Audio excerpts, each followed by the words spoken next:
언제나 함께 다니는 얼룩소, 금은소, 붉은소 3마리가 있었답니다. 사자는 이 소들을 어떻게 해보려고 기회를 엿보았지만 이 3마리가 항상 함께 다닙니다. 뿔이 있어서 받치면 자기도 죽거나 최소한 중상이기 때문에 어떻게 해보질 못합니다. 그래서 사자가 어느 날 얼룩소가 조금 떨어져 있길래 살짝 다가가서 한마디 합니다.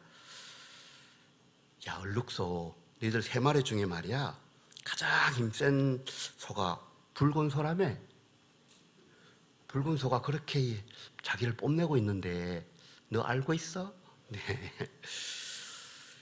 이 말을 들은 얼룩소가 기분이 좋았을까요? 살짝 기분이 안 좋죠. 여태까지 일이 있을 때마다 같이 다니면서 서로를 보호해 주었는데 아니 자기가 거의 자기가 대장인 것처럼 자기가 다른 소들을 보호해 준 것처럼 이야기하니까 기분이 살짝 상합니다. 이 사자가 또 이번에는 검은소를 찾아가서 이야기합니다. 야, 검은소 있잖아, 제가 힘이 제일 세대, 너 그거 알아? 네. 검은소도 기분이 별로죠. 네. 어떻게 되었을까요? 그 전까지는 이 3마리가 함께 다니면서 사자들의 공격을 막아낼 수 있었지만 그 이후로는 같이 다니는 시간도 있고 떨어져 다니는 시간도 있다가 조금 더 시간이 지나자 각자 다니기 시작합니다. 괜히 손해보는 것 같거든요. 그래서 결국은 사자는 물을 지어가서 한 마리씩 식사를 했답니다. 자, 사진을 하나 보겠습니다. 이상하죠. 네. 젖불을 좋아하시는 분도 있긴 한데 사슴입니다. 정말로 저런 일이 가끔씩 일어난답니다. 특히 짝짓기 할 때 경쟁 상대를 제치기 위해서 싸우다 보면 불이 엉켜서 죽게 된답니다. 참 어리석지 않습니까? 네, 자신이 좀 더 센 것 같고 싸우면 이길 것 같고 그래서 경쟁에서 이기기 위해서 싸우다가 결국은 2마리 다 죽는 확률이 많죠. 저렇게 되면 정말로 어리석습니다. 동족 간의 분쟁, 갈등은 가끔씩 이렇게 위태로운 결과를 만들기도 합니다. 교회는 이런 분쟁에서 자유로울까요?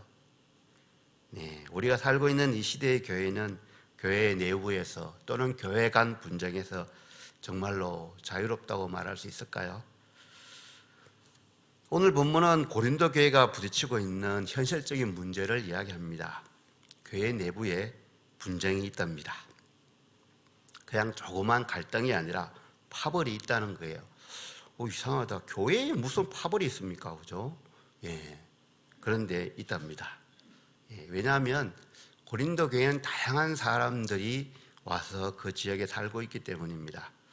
유대인도 있고 이방인도 있고 이방인도 여러 나라에서 왔겠죠. 네, 그들이 하는 직업이 워낙 다양합니다. 자라온 배경도 다르고 그러다 보니까 좋아하는 설교자가, 좋아하는 리더가 따로 있을 수가 있습니다. 더 큰 이유는 신약 성경이 완성되지가 않았습니다. 구약 성경을 충분할까요? 충분할 수도 있습니다. 그죠? 그런데 그 당시에 구약 성경을 가지고 있는 가정이 거의 없었다고 보면 되죠.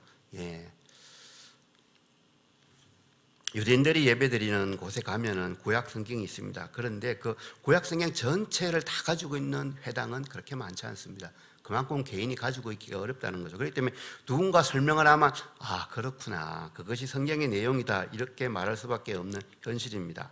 그런데 설교자들도 사람이죠. 그죠? 예수님이 우리를 위해서 죽으시고 부활했습니다. 이거는 동일했을 겁니다. 그런데 강조하는 부분이 조금씩 다를 수가 있습니다. 예수님의 생애 가운데 강조하는 부분이 다를 수도 있고 구약 성경을 해석하는 부분에 대해서도 틀림없이 유대인과 이방인은 다릅니다. 그렇다 보니까 나는 이 사람 말이 제일 좋아, 나는 이 설교자가 말하는 것이 진리 같아, 이런 말이 돌게 되겠죠. 그래서 급기야는 나는 저 사람 파야, 나는 저 사람에게 속해 있어, 너희들은 어디야? 너는 누가 제일 좋아? 이런 말도 할 수 있었을 것입니다. 그런데 사람은 소속된 데가 있으면 안정감을 누립니다. 정말입니다. 그래서 회사에 들어가 보니까 향후회를 가끔씩 합니다. 이상하다. 왜 하는지 모르겠는데 향후회를 합니다. 네, 대학교 어디 출신이냐고 물어가지고 가끔씩 불러서 또 이렇게 저녁도 먹고 합니다. 예, 그렇죠. 어딘가 소속되면은 안정감을 누린다는 거죠. 힘 있는 사람, 또 지혜로운 사람, 편안한 사람을 찾아서 가까이 지냅니다. 너무나 당연하겠죠. 그런데 이렇게 가까이 지내는 것이 나쁜 건 아닙니다. 그리고 소그룹을 만드는 거, 상당히 권장할 만한 일이죠. 교회는 일부러 이렇게 소그룹을 만듭니다. 우리 교회는 셈으로 부르죠. 다른 교회는 구역으로 부릅니다. 지역적으로 나누기도 하고 연령대별로 자르기도 하고 좋아하는 사람들끼리 이렇게 셈이나 또 구역을 나누기도 하죠.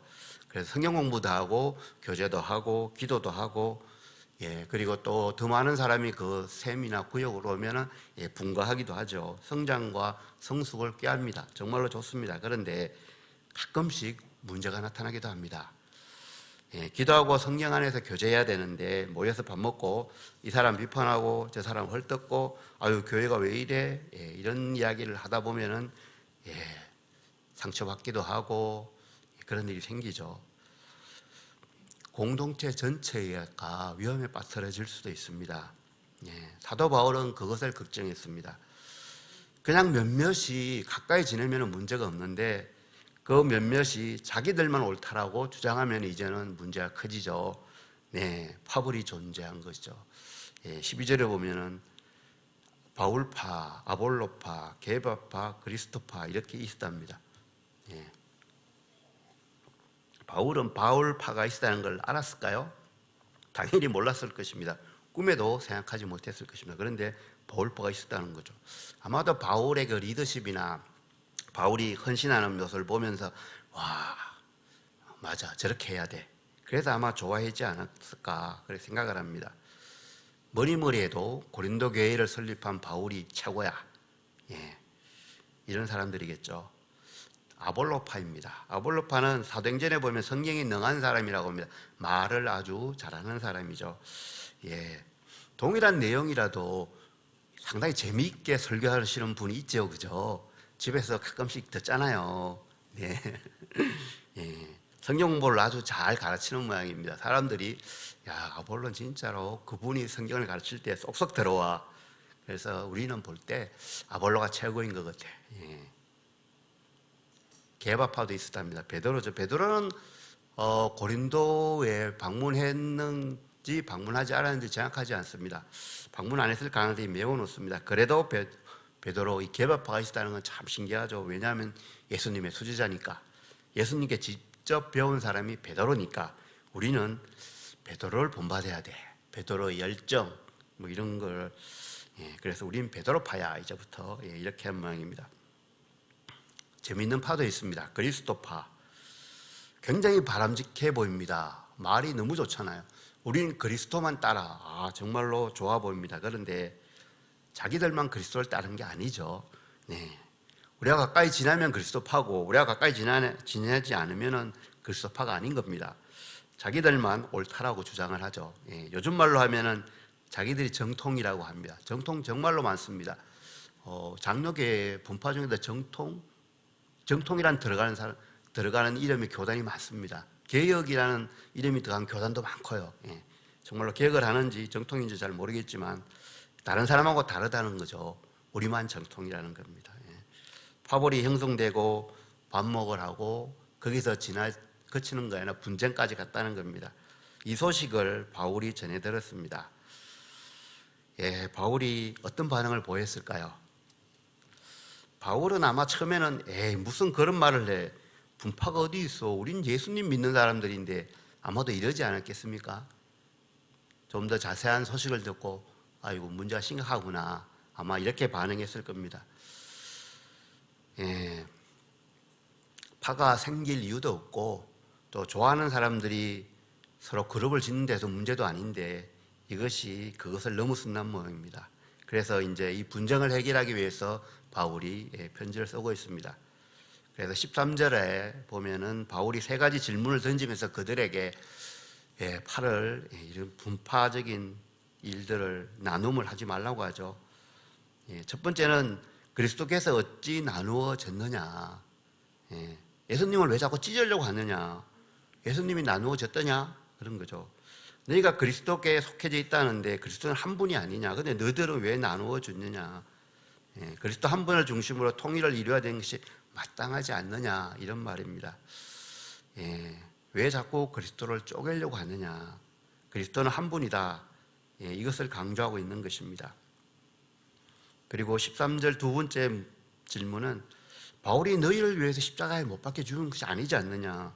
예, 그런데 왜 나를 따라다니려고 하느냐? 나를 추종하느냐? 예수님을 따라가는 것이 너무나 당연하고 그렇게 해야만 되는 것이지 왜 예수님을 소개해 준 나를 그렇게 따라오려고 하느냐? 예, 그런 거죠.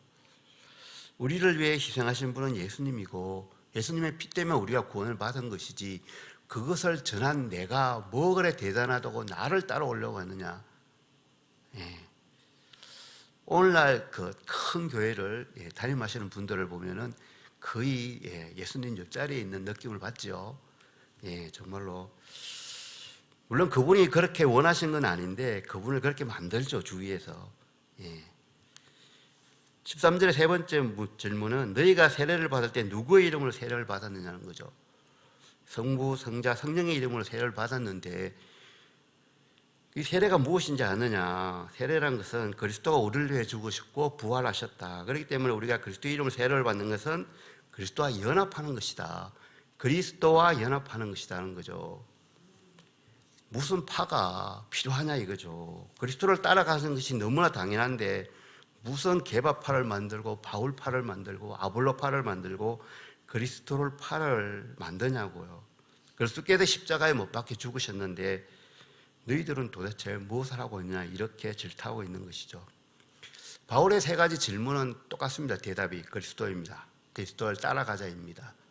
예, 너무나 중요한 것이죠. 그리스도를 인정하고 그리스도의 주권을 인정하고 우리의 주님이시기 때문에 그리스도를 따라가자는 거죠. 그리스도를 소개해주는 그 사람을 따라가는 것이 아니라는 것입니다. 예. 존경할 만한 스승을 갖는다는 것은 정말로 좋은 일입니다. 그럼요. 신앙생활을 우리가 할 때 존경할 분이 있으면 얼마나 좋습니까? 예, 우리에게 정말로 좋은 것을 성경의 그 내용을 깊이 있게 설명해 주시는 분 정말로 귀하고 그분을 사랑하고 존경해야 됩니다. 그런데 궁극적으로 우리는 그분을 따라가는 것이 아니라 그분이 소개해 주는 예수님을 따라가야 된다는 거죠.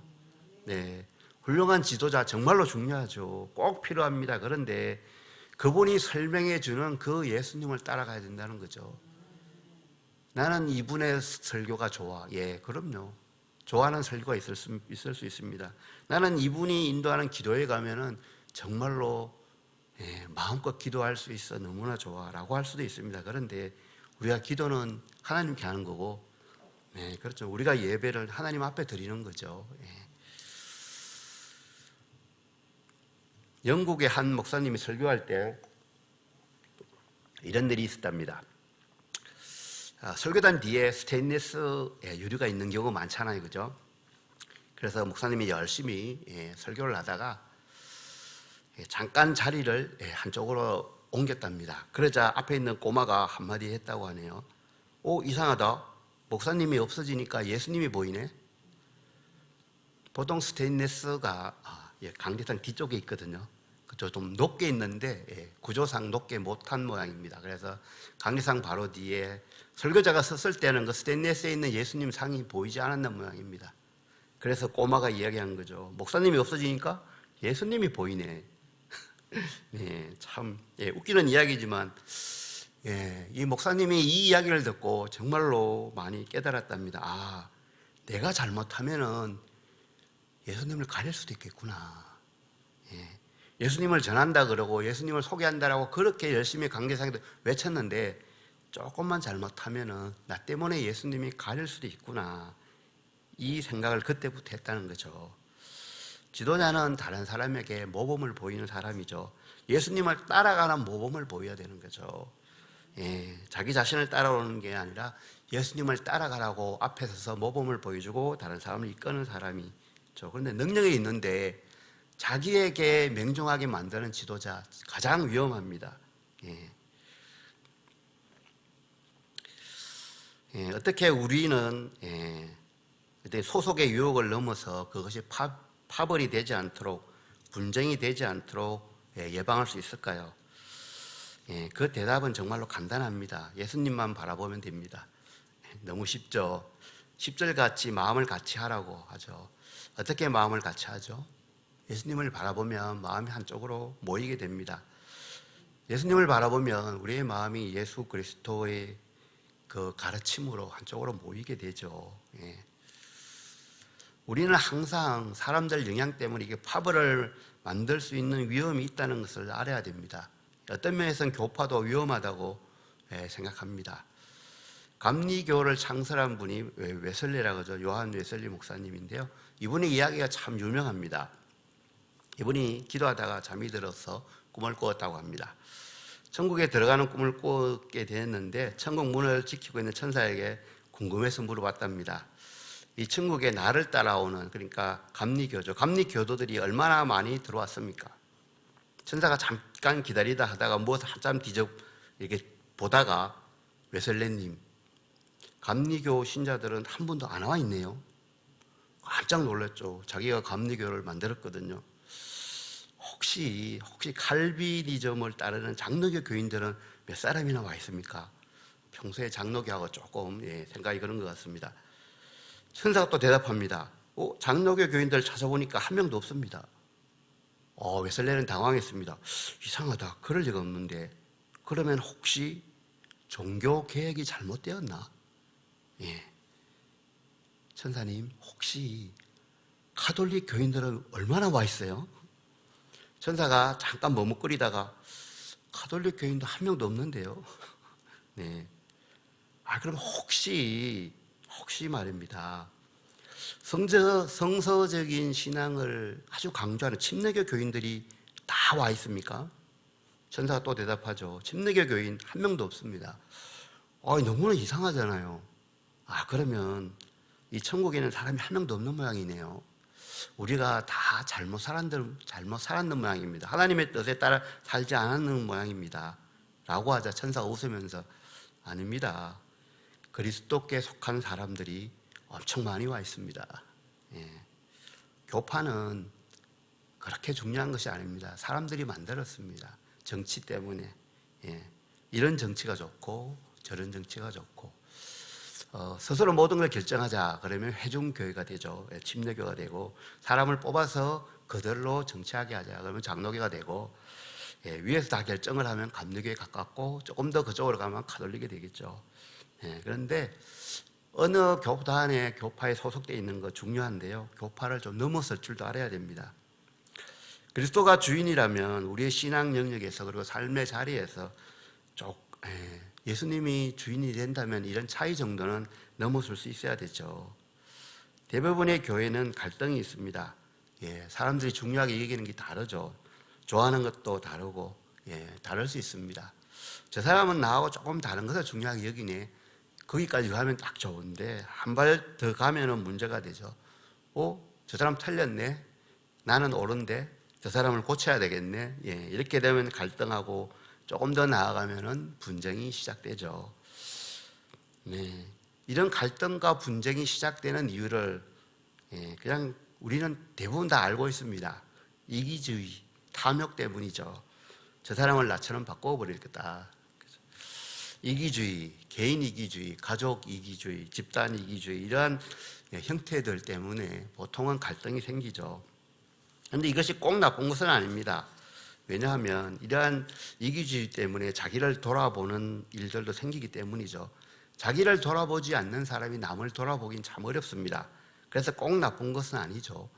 예수님이 이웃을 사랑하라고 할 때도 자기의 몸처럼 사랑하라고 하죠.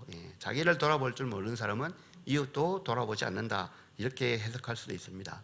그런데 나만을 돌아보고 나만을 사랑하기 때문에 문제가 되는 거죠. 주변에서 또는 자기가 일하는 곳에서 저 사람은 정말로 자랑스러워, 이렇게 자주 말하는 분들이 있습니다. 이렇게 남을 높여주고 하는 사람들은 보통은 가족도 사랑하고, 자기 나라를 사랑하고 좋아하고 또 교회도 자랑하고 이렇게 합니다. 완벽해서 그렇게 자랑할까요? 교회가 아무 문제가 없어서 본인이 신앙생활하는 교회를 자랑할까요? 아닙니다. 내가 거기에서 신앙생활을 하고 있기 때문에 그것이 그 교회가 특별히 소중하다고 느끼기 때문에 자랑하는 거죠. 이것은 매우 귀한 일일 것입니다. 이 자랑하는 데 문제가 전혀 없습니다. 그런데 이 자랑이 좀 건방지고 교만하게 되면은 내가 자랑까지면 좋은데 다른 사람이 속해 있는 곳 또 다른 사람이 하는 뭔가를 무시하게 되면은 이제 갈등이 만들어진다는 거죠. 그래서 자랑할 때는 조금 조심할 필요도 있습니다. 갈등은 무조건 다 나쁠까요? 아닙니다. 갈등을 통해서 성숙의 길로 나아갈 수가 있습니다. 그런데 이 갈등이 다른 사람을 아프게 할 수도 있기 때문에 우리는 이 갈등을 잘 조절해 나가면 됩니다. 어느 정도의 긴장감을 만들기도 하죠. 갈등이 삶의 활력소도 됩니다. 그리고 갈등 때문에 더욱더 노력하게 되고 그 과정에서 발전도 하게 됩니다.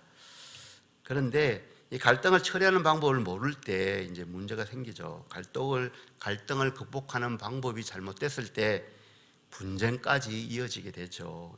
작은 것에 집착하게 되거나 작은 것에 집착하게 되면 큰 것을 놓치죠. 자기를 자랑하는 것은 괜찮은데 남을 무시하게 되거나 거짓말까지 동원해서 자기를 드러내거나 할 때 분쟁의 길로 가게 되는 거죠. 교회의 다툼, 분열에 대해서 고린도전서 1장에 상당히 길게 또 바울이 이야기하고 있는데요. 이것을 통해서 우리는 교회는 진짜로 그리스도의 피값을 산 곳이다 라는 것을 확실히 했으면 좋겠습니다.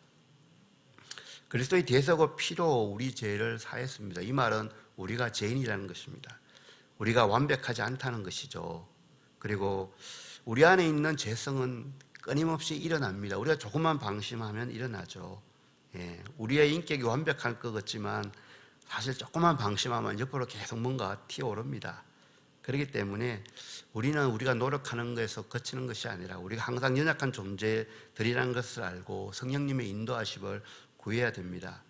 우리가 불완전한 것을 깨달아야만이 이 갈등을 줄일 수 있습니다. 그리고 정말로 나는 하나님 앞에 서서 살아가는 사람입니다라는 명확한 우리의 그 자리에 대한 확신이 있어야 됩니다. 하나님 앞에 서서 살아간다면 우리가 늘 조심하겠죠. 겸손할 것입니다. 다른 사람을 판단하는 태도도 하나님의 눈으로 그 사람을 바라보지 않을까요? 그러면 갈등은, 분쟁은 점점 더 줄어들 것입니다. 그리스도의 몸이라고 하잖아요. 그죠? 우리는 교회의 각 지체들입니다. 교회의 머리는 그리스도이지 사람이 아닙니다. 우리는 늘 말합니다. 우리가 지체들이라고. 그런데 가만히 보면 지체는 지체인데 머리 쪽에 가까운 지체가 되기 위해서 자꾸 올라가려고 합니다. 그렇지 않습니까? 누군가는 손이나 발이 되어서 움직였으면 좋겠고 나는 결정을 하면 좋겠습니다. 우린 다 비슷합니다. 그래서 늘 기도해야 된다는 것이죠. 기도하면 우리가 점점 더 낮아지고 무릎 꿇게 됩니다. 그리고 나와 함께 신앙생활하는 그 사람이 점점 더 귀중하게 보게 되겠죠. 그리스도를 머리로 하는 공동체, 그리스도가 정말로 교회의 머리라면 우리 교회의 갈등, 우리 교회의 분쟁은 없을 것입니다. 교회의 분쟁은 교회를 파괴하는 가장 큰 적입니다. 내부적으로는 갈등이 있을 수도 있고 외부에서는 갈등도 있지만 이 갈등을 최소화해야 되죠. 사람이 모인 곳에서는 의견이 조금씩 다를 수가 있죠. 갈등이 있고 분쟁이 있을 수 있지만은 교회는 달라야 됩니다. 왜냐하면 교회는 예수 그리스도를 믿고 예수 그리스도를 머리로 하는 조직이기 때문이죠. 우리가 자아를 찾기 위해서 교회를 오는 것이 아니잖아요. 뭔가 재미있는 일을 하기 위해서 교회를 오는 것도 아니고 하나님을 믿고 하나님의 뜻에 따라 살기 위해서 하나님의 뜻을 실천하기 위해서 교회를 오는 것입니다. 우리의 머리는 예수 그리스도입니다. 그러면은 분쟁은 갈등은 줄어듭니다. 교회는 일보다 복음이 우선입니다. 분쟁은 미워하는 마음으로 시작되죠.